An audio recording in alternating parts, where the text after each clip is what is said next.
أهو ده اللي لازم تحضّريه الحمام بجد. اختيار منتجات الأطفال مش هزار، ولازم تكوني متطمنة إنها آمنة ومغذية ومريحة في نفس الوقت. روتين كامل للبيبيهات من مجموعة ديرماكتيف بيبي، شامبو وغسول ولوشن وكريمة دايبر وديليكن سوزن كريم. والمنتجات دي كلها فيها عسل وجليسرين وبنتينول عشان تقدري تستخدميها وتحمي بشرة البيبي وانتي مطمنة. أول واحد هو جينت شامبو، يعني شامبو لطيف على شعر البيبي الحساس. بصراحة كده أنا لما بشوف كلمة جنتل دي ببقى مبسوطة قوي، لأن فعلا شعر البيبي بيبقى حساس جدا ومحتاج عناية خاصة. والشامبو ده فيه كمان زيت الأرجان، بتحافظ على الشعر وبتخليه ناعم ومش متشابك. الشامبو ريحته حلوة قوي وبيرطب الشعر، وحجمه 250 مللي. بعد الشامبو بقى ندخل على غسول الجسم هيد تو تو، يعني من الراس للرجلين.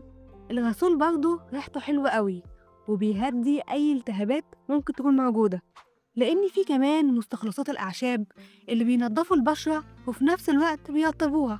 وموجود منه حجمين، 250 مللي و500 مللي.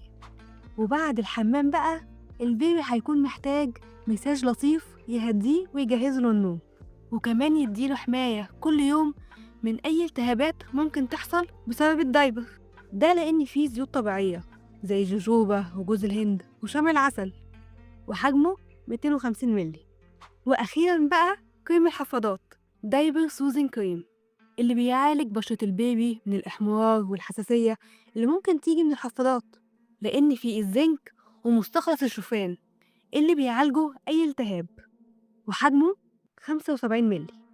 وكده يبقى مفاضلش غير الديليكن سوزن كريم، وده عملت عنه فيديو من فترة وعرفتك كل حاجة عنه، وهسيبلك اللينك بتاعه في الديسكريبشن. وكمان هقولك ازاي تقدري تشتري الروتين ده كله بسعر أقل من أي مكان تاني. ولحد ما أشوفك الفيديو الجاي، خلي بالك من بشرتك.